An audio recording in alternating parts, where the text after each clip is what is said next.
കേന്ദ്ര ആരോഗ്യ മന്ത്രാലയത്തിന്റെ വാർത്താ സമ്മേളനം ജോയിന്റ് സെക്രട്ടറി ലവ് अग्रवाल संसारिक पहले की हमारे colleague from ministry of finance ने बताया, उसके साथ ही आज फील्ड लेवल पर हमारी जो सेल्फ हेल्प ग्रुप की महिलाएं हैं वह बैंकों के साथ काम करते हुए बिजनेस कॉरेस्पॉन्डेंट सखी या बैंक सखी के रूप में एक महत्वपूर्ण भूमिका निभा रही हैं। उन्होंने प्राइम मिनिस्टर जन धन योजना, प्राइम मिनिस्टर किसान योजना अकाउंट्स और एम्प्लॉयर गारंटी स्कीम के तहत जो पेमेंट है उसको फील्ड लेवल पर लोगों को बैंक में जाए बिना उनको वह धनराशि दी जा सके, उसके लिए अपना सहयोग दिया है। इसके साथ ही office of principal scientific adviser, उन्होंने उनके ऑफिस से एक गाइडलाइन जारी की गई है जिसमें मुख्यतः घनी आबादी यानी कि हाई डेंसिटी वाले जो एरियाज हैं, जैसे कि हम मुंबई का धारावी प्रांत ले लें या कोई और ऐसे एरियाज ले लें, दिल्ली के एरियाज ले लें, उसमें कोविड के स्प्रेड को कंट्रोल करने के लिए किस टाइप के स्टेप्स लिए जाएं उसके बारे में एक गाइडलाइन दी है, जिसमें मुख्यतः कम्युनिटी शेयर टॉयलेट, वॉशिंग और बेडिंग फैसिलिटीज पर रिक्वायर्ड सैनिटेशन और हाइजीन सॉल्यूशंस कम खर्चे में कैसे ऑर्गेनाइज किए जा सकते हैं उसके बारे में बताया गया है। अब तक की अगर डिटेल्स देखें तो अब तक टोटल 1036 पीपल क्योर हो चुके हैं। और मैं आप लोगों की दृष्टि में लाना चाहूँगा कि कल एक ही दिन में 179 people have been diagnosed and found cured, और अब तक की टोटल संख्या अगर देखें तो 10,363 कंफर्म केसेस देश में आए हैं, और जिसमें कि कल एक दिन में 1,211 केसेस पॉजिटिव पाए गए हैं। टोटल 31 डेथ्स रिपोर्ट हुई हैं कल से आज तक, जिसको लेकर टोटल डेथ की संख्या 339 हो चुकी है। आज माननीय प्रधानमंत्री जी ने देश को एड्रेस करते हुए देशवासियों से कहा है कि हमारी कलेक्टिव स्ट्रेंथ दिखाते हुए हमने बाबा भीमराव अंबेडकर साहब को एक सच्ची श्रद्धांजलि दी है। उन्होंने बताया है कि भारत ने अपने होलिस्टिक और इंटीग्रेटेड अप्रोच के तहत काम करते हुए समय पर एक डिसीजिव एक्शन लिया, जिससे कि समस्या के हमने बढ़ने का इंतजार नहीं किया, बट हमने प्रॉब्लम को स्टार्टिंग में ही कंट्रोल करने के लिए रिक्वायर्ड एक्शन लिए हैं। उन्होंने इसके साथ ही कोविड-19 के स्प्रेड को रोकने के लिए 3 मई तक लॉकडाउन को बढ़ाने के बारे में भी बताया। 20 अप्रैल तक देश के हर शहर, हर जिले का एक इवैल्यूएशन किया जाएगा। उसमें देखा जाएगा किस जिले और किस शहर ने कोरोना स्प्रेड से संबंधित क्या क्या कार्य किए हैं, किस तरह से अपने को बचाया है। इस टेस्ट के द्वारा, इस लिटमस टेस्ट के अप्रोच के द्वारा उन सेलेक्टेड एरियाज में जहां पर की स्थिति को अच्छे ढंग से नियंत्रण किया गया है, कुछ सेलेक्टेड एक्टिविटीज की अनुमति भी दी जाएगी, जिसके लिए भारत सरकार द्वारा डिटेल्ड गाइडलाइन जल्दी ही इशू की जा रही हैं।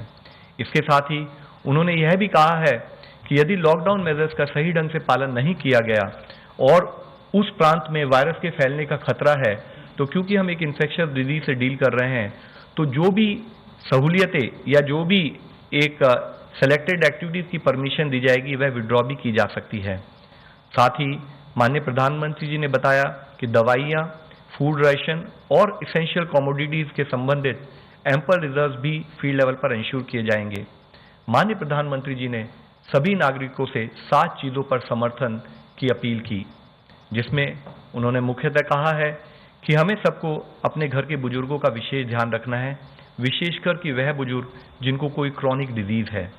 साथ ही उन्होंने बताया कि लॉकडाउन मेजर्स और सोशल डिस्टेंसिंग को हम 100% पालन करें, अपने जीवन में एक बिहेवियरल चेंज के रूप में हम सोशल डिस्टेंसिंग को इम्प्लीमेंट करें, साथ ही होममेड फेस कवर या मास्क का इस्तेमाल करें।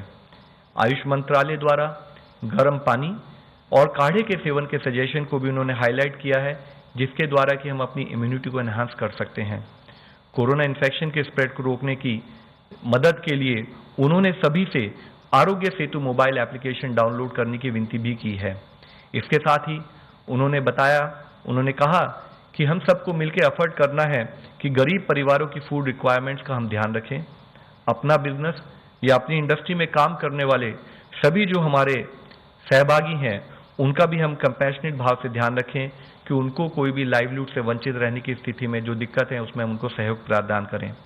हमारे देश के कोरोना वॉरियर्स जैसे कि doctors, nurses, sanitation workers, police staff, उन सबको उन्होंने इससे पहले भी जैसे कहा है, उन्होंने कहा हम उनके प्रति अपनी कृतज्ञता जाहिर करें। और अंत में माननीय प्रधानमंत्री जी ने सभी से आग्रह किया कि हम जहां हैं वहीं रहें और हर तरह से सुरक्षित रहें। इसके साथ ही जैसे कि आपको इससे पहले भी मैंने अवगत किया है कि हमारा एक एफर्ट रहा है कि हम इस पूरे समय में अपने हेल्थ इंफ्रास्ट्रक्चर को बढ़ाएं और उसके तहत अब 602 डेडिकेटेड कोविड हॉस्पिटल, जिसमें 1,06,719 आइसोलेशन बेड्स हैं और 12,024 आईसीयू बेड्स हैं, वह हम तैयार कर चुके हैं स्टेट गवर्नमेंट के सहयोग से। इस नंबर में भी निरंतर बढ़ोतरी की जा रही है। जैसे जैसे सिचुएशन इवॉल्व हो रही है, हम स्टेट गवर्नमेंट के साथ मिलकर इस विषय में काम कर रहे हैं। इसी से संबंधित किए हुए एफर्ट्स के संबंध में जैसे कि एम्स दिल्ली में एक इनिशिएटिव लेकर डेडिकेटेड कोविड हॉस्पिटल बनाया गया है, मैं उसके बारे में आपको हाईलाइट करना चाहूँगा।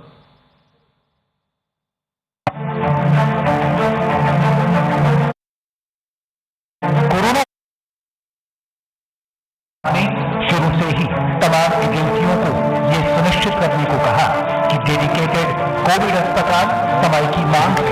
ഇതിനിടെ രാജ്യത്ത് 31 കോവിഡ് മരണം 1211 പുതിയ കേസുകൾ എന്നാണ് അദ്ദേഹം വിശദീകരിച്ചത്. ഒപ്പം രാജ്യത്ത് ഇതുവരെ നടത്തിയ പരിശോധനകളുടെ കണക്കടക്കം ICMR നേരത്തെ വ്യക്തമാക്കിയിരുന്നു. 24 മണിക്കൂറിനിടെ 31 പേർ രാജ്യത്ത് കോവിഡ് ബാധിച്ച് മരിച്ചിരിക്കുന്നുവെന്നാണ് ആരോഗ്യ മന്ത്രാലയം ജോയിന്റ് സെക്രട്ടറി ലവ് അഗർവാൾ വ്യക്തമാക്കിയത്.